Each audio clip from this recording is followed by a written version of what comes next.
toco tu boca, con un dedo toco el borde de tu boca. Voy dibujándola como si saliera de mi mano. Ejemplo. Yacíamos en un lecho de amor. Hola, hola, hola a todos. Este martes 24 de junio ya entramos en el invierno y esta vez se nota un montón porque hay una ola polar que creo que estamos a punto de congelarnos todos. Nevó en algunas partecitas en Buenos Aires. En Chacabuco creo que no nevó, pero el celular hoy temprano a la mañana me ponía la nevada, finalizará a 7:30 de la mañana. La verdad que daba pánico salir a la calle. Bueno, acá estamos en un nuevo Desbocados, en el Desbocados número 28, grabándolo para encontrarnos con los invitados de hoy, que son los editores de Letra y Música Ediciones, que es una editorial que se propone trabajar obras que tengan a la literatura como anclaje, pero que se permitan tender puentes con otras disciplinas literarias. Su primer título, Si estas palabras te pudieran dar fe, es una selección de poesía que fue escrita en un espacio de análisis y discusión de poesía y música, que tuvo como corolario la escritura a partir de esos estímulos. En el libro se seleccionaron 20 poetas que escribieron 38 poemas al calor de ese análisis.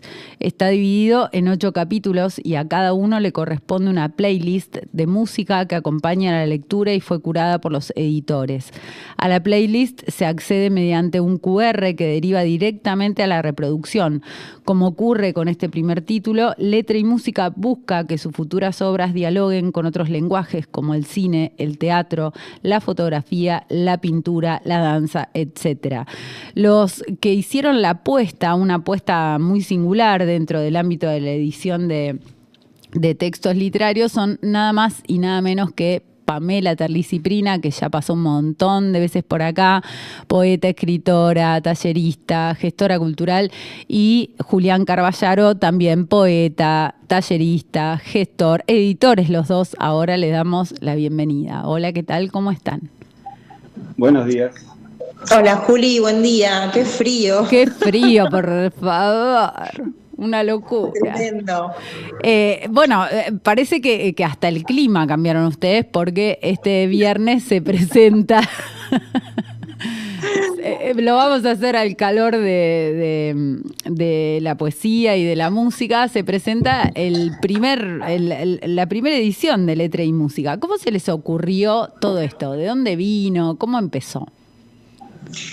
Bueno, yo creo que Letra y Música apareció a partir de las infinitas conversaciones absolutamente ñoñas que tenemos Julián y yo hace ya mucho tiempo, que empezaron por preguntarnos sobre el lenguaje, sobre la palabra, sobre nuestros libros, y después derivaron a preguntarnos sobre el fin del grunge, si Guns N' Roses es glam o es hard rock, cuál es el mejor solo de la historia, si es de Gilmour o de quién, si es con slide o es con punteo de guitarra.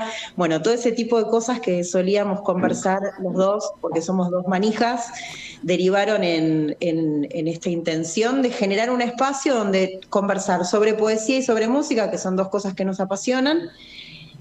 Y luego, bueno, sucedió otra magia, ¿no? En esos espacios, porque fueron espacios muy, muy hermosos, muy productivos, muy ricos en la charla, en la discusión, en el debate. Y con ese suelo fértil, bueno, les propusimos a todas esas personas que se sumaron a discutir con nosotros la posibilidad de escribir. Y han pasado muchas personas por este espacio que fue Letra y Música Taller, digamos, versión taller, y de todas esas personas que pasaron, elegimos 20. Y así llegamos a si estas palabras te pudieran dar fe. Pero bueno, Juli seguramente va a refrendar o corregir algo de lo que dije.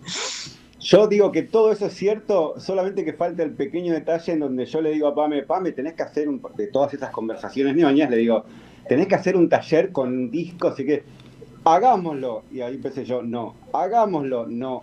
Y viste que Tauro tiene una propensión a insistir, hasta que dije, y bueno, está bien, vale. Y ahí Bien, pero supongo que, bueno, en estas conversaciones ñoñas es porque dieron por supuesto que había un encuentro entre la literatura y la música.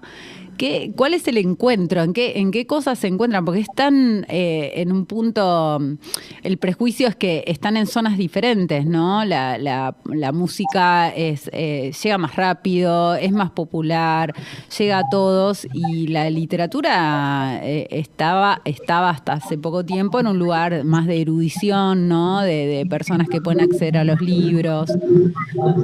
¿Cuáles son los encuentros? Yo creo que nos interesó más nos interesaron más las diferencias que los puntos en común, o por lo menos a mí, o desde el lugar donde yo partía para charlar con Juli, era más desde las diferencias que desde los puntos de comunión, que sin dudas existen.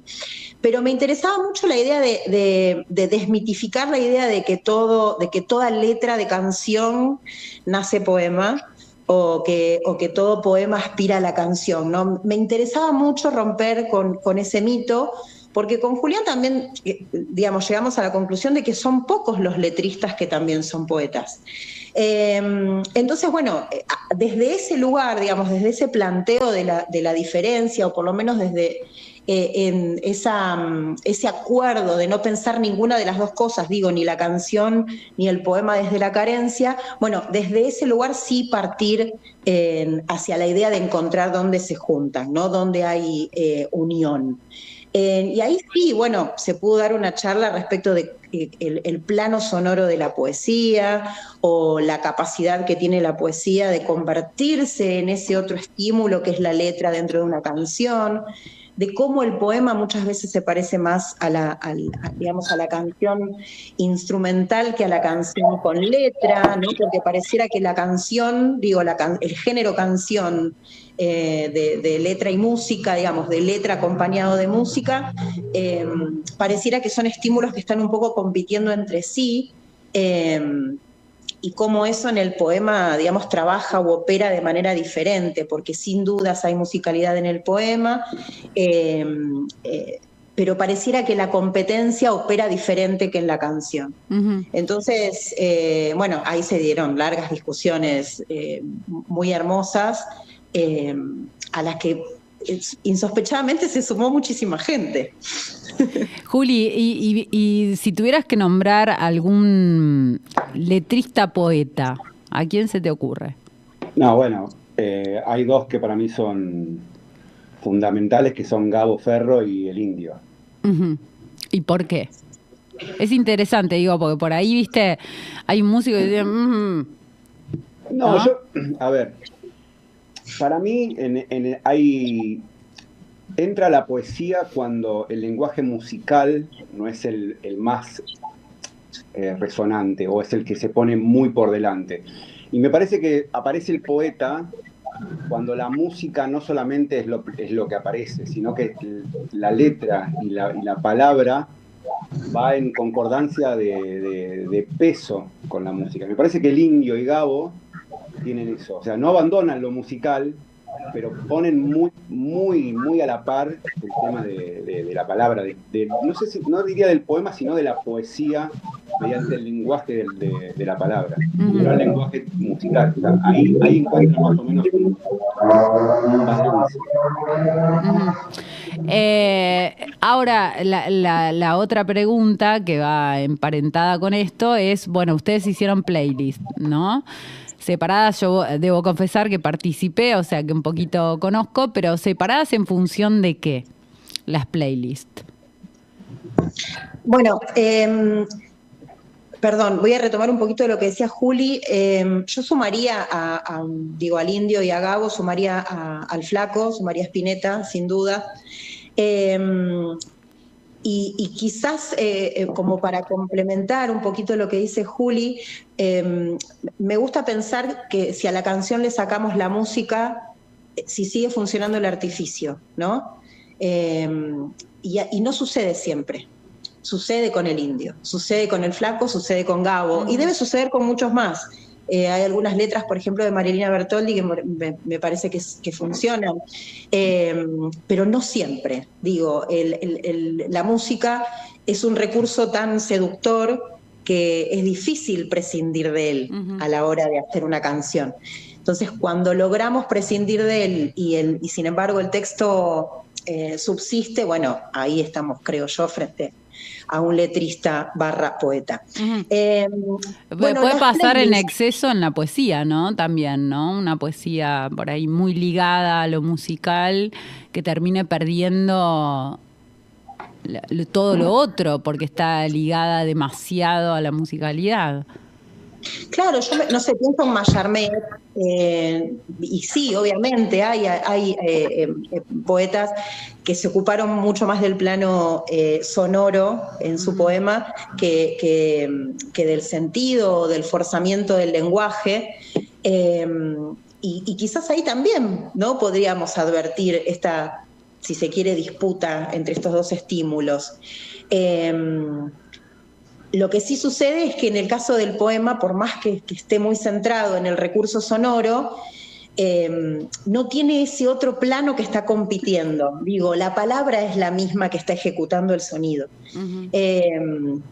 Desde ese lugar, y por supuesto embebida de mi condición de poeta, creo que el poema termina siendo mucho más autónomo, ¿no? Más autosuficiente que la canción. Perdón, y respecto de las playlists, bueno, con Julián lo que empezamos a pensar fue en torno a qué lineamientos o a qué inteligencia queríamos reunirnos, ¿no? Queríamos pensar poemas, autores y canciones. Entonces, creo que el primero de los encuentros tuvo como temas la locura, el amor. Épicas poesía. La épica, exactamente. Y la lucha armada. Claro, y las militancias, ¿no? Las luchas. Y después en el segundo, quizás nos ampliamos un poquito más, si bien había un tema madre, un tema central. Lo que buscamos fue armar cuerpos de lectura y playlists que tuvieran que ver con lo familiar, con la muerte y lo erótico. Y bueno, cada una de estas playlists o de estos encuentros, ¿no? Porque además de la playlist había un cuerpo de lectura para discutir, tenían un título, ¿no? Un título convocante, discursivo, misterioso, que también generaba algo de discusión. ¿Qué los sorprendió, digo, como talleristas? ¿Qué encontraron que dijeron, oh, esto no lo habíamos pensado? O esto resultó inesperado, no sé. Yo creo que un montón de cosas. O sea, muchas veces terminábamos el taller y con Pame nos hablábamos después y decíamos, qué zarpado que estuvo esto, porque nos sorprendíamos de cómo se disparaban ciertas cuestiones que nosotros creíamos que iban a ir por un lado y terminaban yendo por el otro y se ramificaban y se expandían. Y me parece que lo interesante de este taller y de relacionar la música con el poema, o sea, la palabra, con lo musical, es que también es desautomatizar eso que nosotros hacemos inconscientemente, que es, por ejemplo, escuchar música. Por ahí leer es una actividad un poco más concentrada, pero la música a nosotros nos lleva todo el tiempo, y estamos mucho tiempo escuchando música y a veces no prestamos atención, pero no es que no actúe, y no es que no produzca algo. Entonces, ir a la escucha atenta y relacionar y tratar esos temas y ver cómo se relacionan con los poemas, disparaba un montón de cosas que para mí, que terminábamos con Pam diciendo, esto fue increíble. Claro, está como el mito de que la escucha de música siempre es una escucha pasiva, ¿no? Y la propuesta de escuchar activamente habría un sinfín de interpretaciones y también de emociones, ¿no? Creo que lo más sorprendente era los lugares o los puntos en los que conmovía nuestra propuesta, ¿no? Y también que, por supuesto, como toda curaduría, la nuestra era una curaduría caprichosa, ¿no? Es un recorte musical que sin dudas está teñido de nuestros propios consumos culturales y de nuestros gustos, y lo mismo sucedía con los cuerpos de lectura, ¿no? Entonces, en esa ofrenda, de alguna manera, que era la propuesta de, bueno, estas son nuestras dos propuestas, díganos ustedes también si las ven vinculadas. Bueno, ahí se abría un debate hermoso e inagotable, infinito, porque nos ha ocurrido terminar el encuentro y tener que abrir un tercer enlace de Zoom, porque todos se habían quedado súper manijas, explicando cuáles eran sus insospechadas maneras de vincular nuestro cuerpo de lectura con la música, ¿no? Además, debo confesar que también pasaba algo, ¿no? Nos arrimaban a lugares quizás que nosotros sobre lo que no queríamos escribir, ¿no? Como, bueno, un territorio, no, ahí no quiero entrar porque... Quizás porque es difícil, quizás porque uno tiene tendencia a caer en lugares comunes, quizás porque ya fue escrito por otros mejor, quizás porque ya lo escribió y no sabe cómo abordarlo nuevamente, ¿no? Entonces también había ahí un desafío, lo digo de este lado, de quien participó, en la indagación de lo que ustedes proponían. Ahora, a la hora de escribir ustedes... Sí, yo reconozco que, por lo menos a mí me pasa, que cuando escribo me descubro que lo que escribo está muy vinculado a la música, que mi escritura está muy vinculada a lo musical y puedo reconocer inclusive bandas y cosas que he escuchado en determinado momento. ¿A ustedes les pasa con su propia escritura? Y yo siento que caigo, ¿no? en cierta musicalidad repetida, que sin duda es mi voz, ¿no? O sea, lo increíble es cuando uno se aleja, ¿no?, del propio texto y te acercas y decís, claro, acá hago esta inflexión, ¿no? Acá estoy produciendo ritmo, acá estoy generando cacofonías adrede. Digo, cuando uno empieza a amigarse y a desgranar todos esos recursos que en primera instancia parecieran intuitivos, bueno, se abre un mundo hermoso, ¿no? Porque ahí también existe la posibilidad de subrayar o de desarticular esos recursos, esas cosas que uno está poniendo en marcha, a veces de manera intuitiva.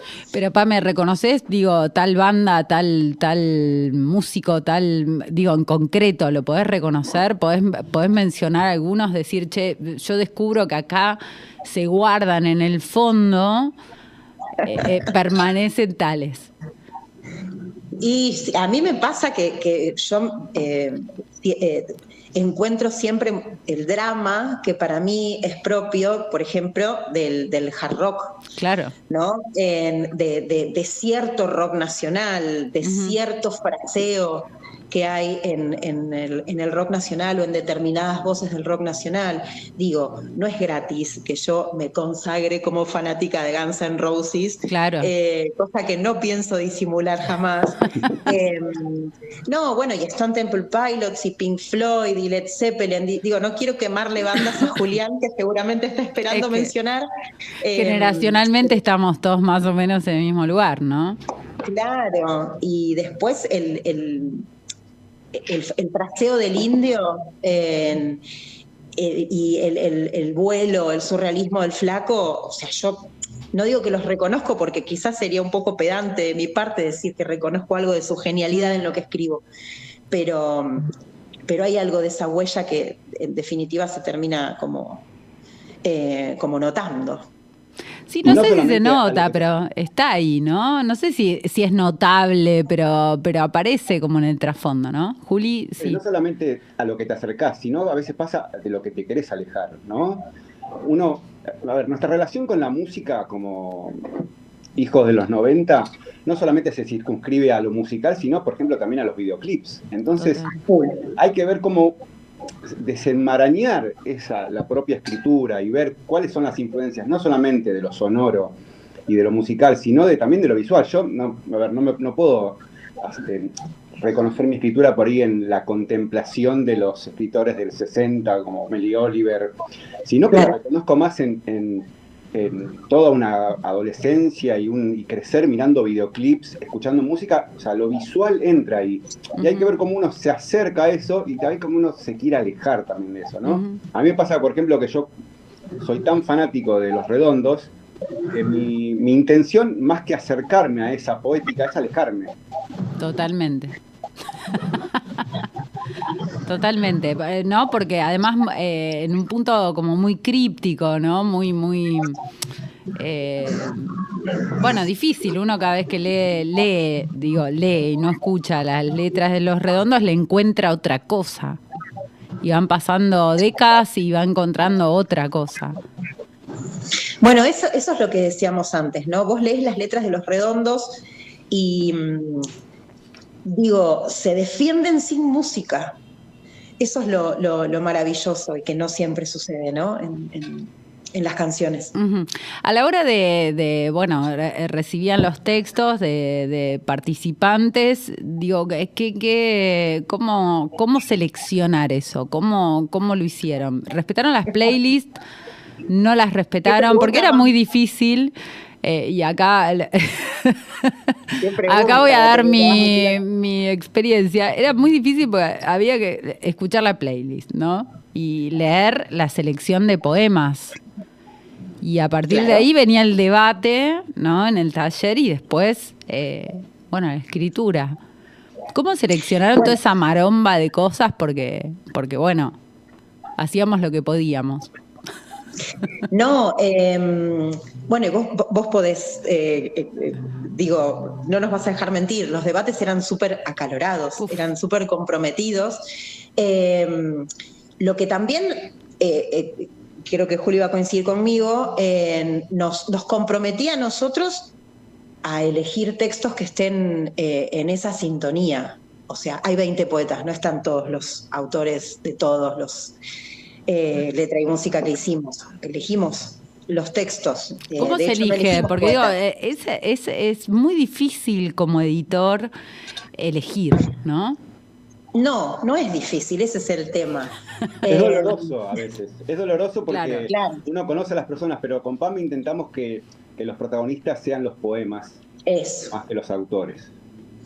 Elegimos poemas, no elegimos poetas.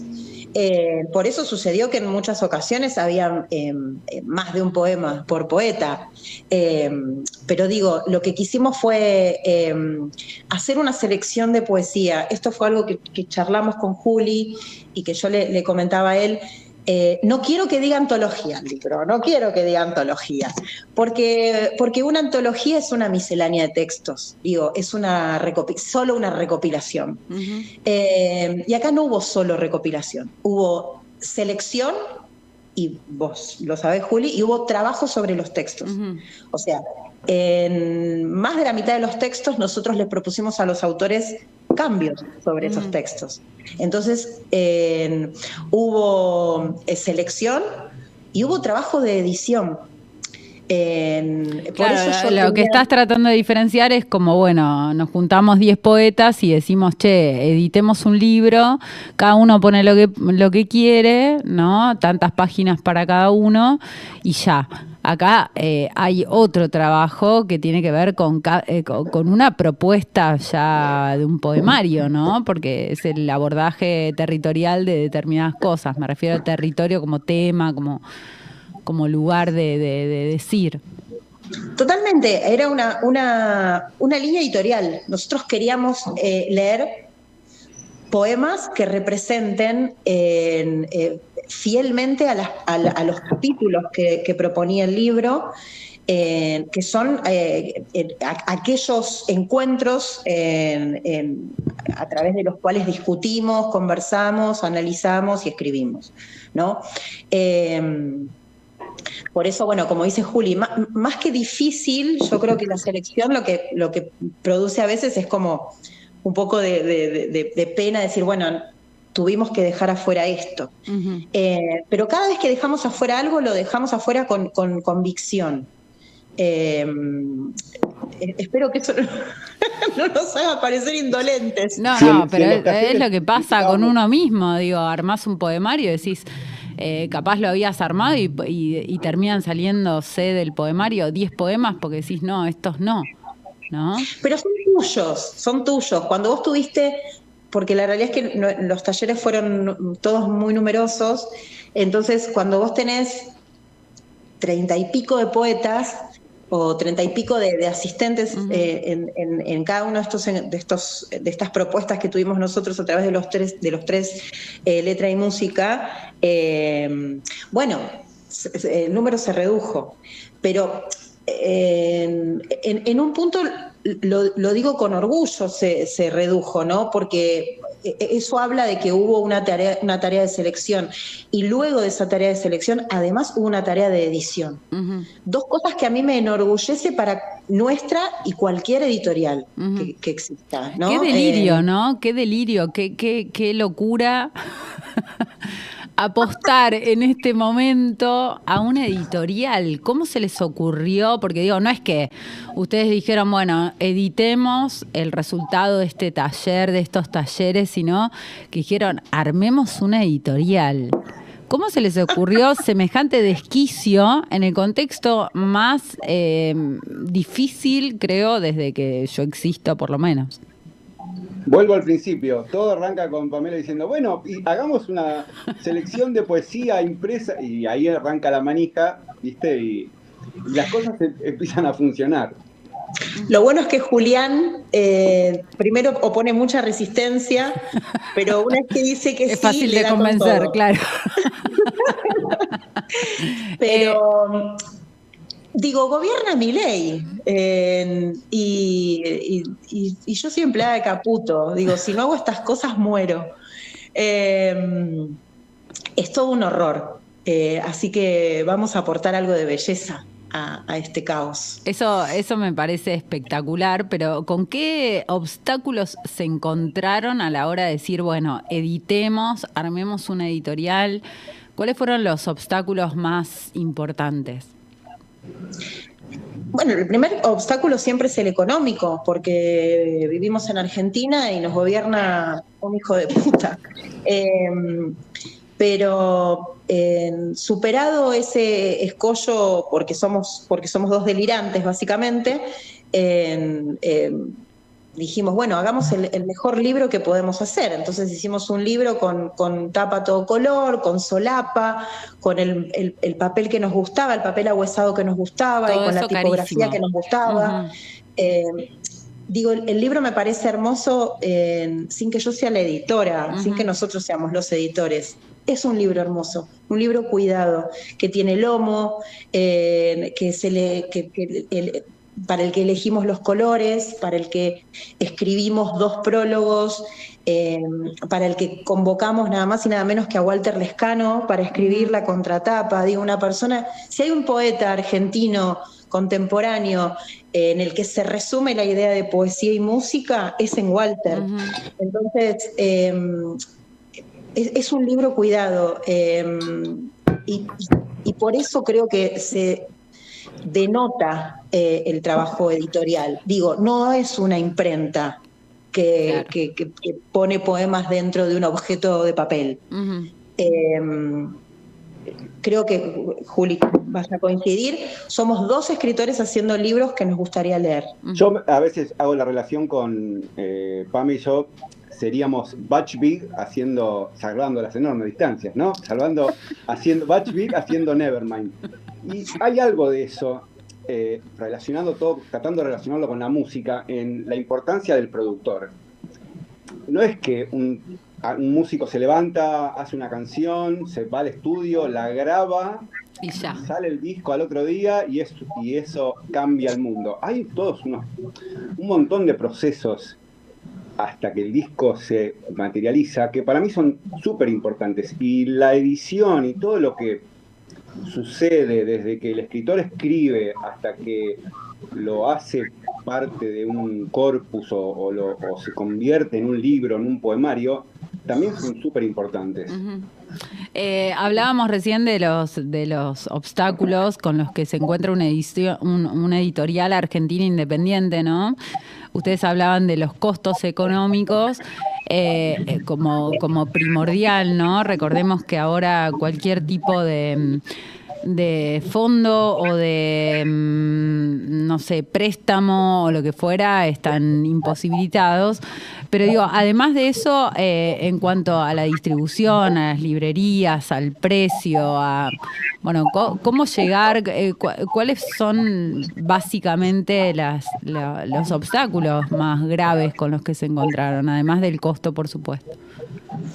Bueno, la distribución siempre es un desafío, pero es un desafío conocido porque la realidad es que el idioma bibliográfico que existe en Argentina es muy particular, es algo que, digo, todos nuestros países hermanos quisieran tener. El mundo editorial independiente en Argentina es sumamente rico, sí. Y es un fenómeno absolutamente local. Digo, probablemente nosotros tres hayamos tenido trato con autores de otros países y todos se quedan fascinados, ¿no? con este trabajo minucioso que tiene la edición independiente en la Argentina. Y la diversidad, ¿no? Básicamente, la diversidad, la cantidad. Exactamente. Entonces sí, por supuesto, la distribución siempre es un desafío porque las distribuidoras necesitan un caudal muy importante de ejemplares para poder trabajar con tus títulos, cosa que nosotros, por supuesto, al tener un solo título todavía no podemos hacer. Y distribuir de manera artesanal en librerías, la dificultad que tiene es justamente la logística, ¿no? Que es básicamente llevar libros a la librería, estar atento a qué suceden con esos ejemplares, ir a rendirlos. Es un trabajo muy minucioso. La realidad es que hoy por hoy las redes, la posibilidad de comprar online, a veces lo que hacen es facilitar la posibilidad de enviar el libro al comprador, cosa que quizás hasta años atrás estaba menos aceitado, pero la distribución siempre es como el gran desafío de la edición independiente. Porque en realidad de la distribución dependen dos cosas sumamente importantes, que es la llegada al lector y la instalación del autor, ¿no? Dos cosas que decididamente tiene que tener una editorial que se precie de tal en su agenda. Claro, digo, si una editorial no quiere distribuir sus libros ni quiere instalar a sus autores, pues que sea otra cosa y no una editorial. Pero bueno, son todas discusiones que hay que dar. Ahora el próximo viernes a las 19 horas en el Tano Cabrón es la presentación de este primer poemario de letra y música. ¿Con qué se van a encontrar quienes vayan a la presentación o quienes accedan al libro? ¿Cuál es la propuesta? Juli, ¿querés contar? Básicamente va a ser la celebración del libro y va a ser ponerle voz y cuerpo a esos poemas y también charlar, estos que estamos charlando por ahí en forma directa, ¿no? O sea, hablar sobre los procesos, hablar sobre estas cuestiones que para mí enriquecen al libro, que no hacen solamente, o sea, que tenga una playlist, que sea también el fruto de conversaciones y de puesta en común de música, de poesía, de lo charlado. Para mí enriquece y está bueno que haya un momento en donde los autores puedan ponerle voz y ponerle cuerpo a esos poemas y a la vez nosotros podamos contar también cómo fue que se creó el libro. ¿Cuáles son las próximas apuestas de letra y música? ¿Se vienen nuevos talleres? ¿Se viene en qué andan craneando? Que sé que los dos son tremendos, así que deben tener 89 ideas. Pueden decir 3 si quieren. Nos pasa con Julián, que hablamos todos los días, muchas veces al día. y no hay momento donde no digamos, che, estaría buenísimo hacer tal cosa. Entonces, por suerte Julián a veces dice que no. Pero, a ver, la realidad es que sí, tenemos la intención de hacer en nuevos espacios creativos donde podamos seguir discutiendo poesía o literatura en general, pues la realidad es que tampoco es que la editorial solamente quiere publicar poesía. Sí tenemos claro que como editorial nos gustaría que las obras dialoguen con otras disciplinas, ¿no?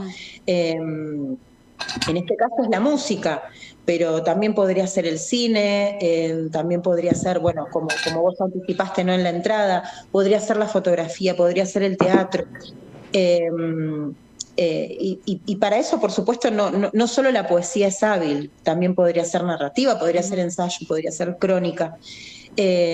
Nos gusta esa idea, ¿no? Así que creo que los próximos proyectos serían nuevos espacios creativos de discusión y nuevas obras. Y también lo interesante, que está bueno que en eso con Pam estamos muy en sintonía, que nosotros queremos hacer cosas que perduren. Y esa es una frase de ella. Y a mí eso me deja tranquilo en el sentido de que vivimos en momentos tan efímeros y de todo, no solamente la literatura, sino la música, todo en general es tan volátil o tan pasajero y pasatista, que nuestra intención, no solamente en los libros, sino en los talleres, y sino en todo lo que emprendamos, es hacer la mejor versión de lo que podamos, con nuestros errores, con nuestras limitaciones, pero intentar hacer algo que perdure, que sea el mejor, entre comillas, producto que podamos lograr. Entonces a mí eso me deja tranquilo. Pueden pasar 2 meses que no hagamos taller, pero siempre estamos intentando, y siempre nuestra finalidad va a ser hacer algo con ganas, que nos gusta a nosotros, y por ende poder militarlo y poder ponerle toda la energía. No, una gran apuesta a la trascendencia, a la belleza, ¿no? Digo, en definitiva, eso lo que decían hoy, es generar espacios de belleza. Nos referimos con belleza no a lo lindo, sino a la belleza en un sentido más filosófico, y generar trascendencia a partir de eso. Yo creo que es un gran desafío hoy para los seres humanos, ¿no? Para todos nosotros. ¿Se animan a leer algo? Puede ser de letra y música, puede ser otra cosa que ustedes tienen en borrador, lo que tengan ganas de compartir, como para cerrar esta conversación hermosa, en la que yo me quedaría 3 días más. Sí, yo creo que podemos leer algo de letra y música. Le voy a pedir a Juli que lea, porque yo no tengo mis anteojos de cerca. Bien. Yo sí. Yo tengo mis anteojos bien, de muy cerca. Estamos hasta las manos todos. Estuviste bien, yo los dejé en el escritorio. Bueno, voy a leer el primero que abrí, así que es el de Mariano Casco. Y dice así: lo único que puedo ofrecer tiene el óxido de los días, esquinas romas, desdentadas, nada que pueda sostenerse sin arder, sin sacrificio. Yo quise una tienda en el desierto, guardar la luz en cajones con tu nombre, fundirme unívoco. Vos buscabas agua, entraste por el sendero más espeso, atravesaste pueblos incendiados, retratos del espanto. Qué sustancia extraña el amor, divide mi existencia en 1000 idiomas. Poemas. Bueno, quiero hacer una pequeña mención. Mariano Casco, el autor del poema que acaba de leer Julián, es quien va a estar haciendo una pieza sonora el día de la presentación. Él es Inefable Sonoro. El Parru, el famoso Parru para nosotros. El famoso Parru va a ser quien va a estar a cargo del cierre musical este viernes en la presentación de Si estas palabras te pudieran dar fe. Así que va a ser realmente una fiesta. Va a ser aparte, recordemos que Parru siempre decía, no, bueno, yo escribo música, no escribo poemas, yo escribo música, no escribo... Y se mandó este poemón, y ahí te das cuenta que hay lugares donde se toca y donde uno, obviamente que no es lo mismo, pero está, la esencia está, y por ahí me pasa a mí, pero yo puedo ver ahí la música, y la música que él escuchaba y lo que hablaba en los talleres. ¿Tenés otro por ahí para compartir, como para despedirnos? Le mandamos un beso gigante al Parru. Mientras tanto, volvemos a repetir, el viernes a las 19 horas en el Tano Cabrón es la presentación de Si estas palabras te pudieran dar fe, el primer libro de Letra y Música, de la editorial Letra y Música Ediciones, de Pamela Terlizzi-Prina y Julián Carballaro. Bueno, este forma parte de Todo lo que se pudre forma una familia, y es de Analía Laje, y vamos a leer, se llama Vidriera en construcción. Una vez construí una casa pequeña. Solo entraban 2. Al poco tiempo, se derrumbó. Volví a intentarlo, pero esta vez construí una casa grande. Allí entraban 4. Al poco tiempo, las paredes dibujaron grietas, mapas indescifrables. De los techos caía polvo, ceniza. En la mesa las palabras chocaban, estallaban en una habitación vacía. Antes del derrumbe total, decidí construir un puente.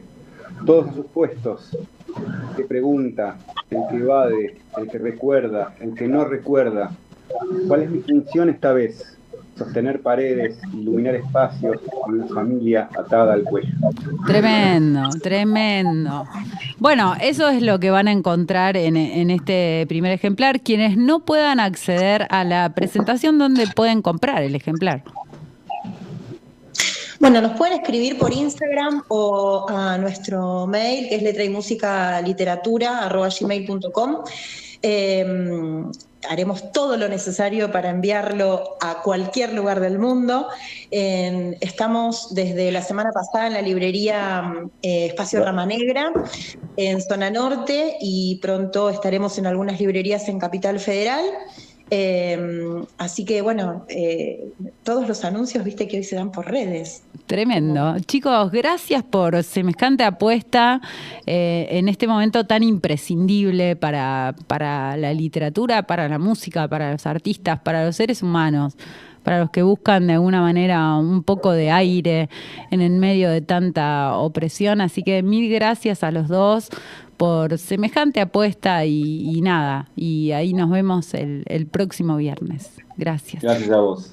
Los esperamos a todos y muchas gracias, Juli, siempre por el espacio. Los esperamos. Gracias. Bueno, así pasaban Pamela Terlizzi-Prina y Julián Carballaro, los editores de Letra y Música Ediciones.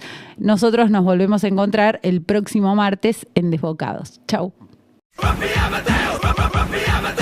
Amadeus, instrumentos musicales. Venta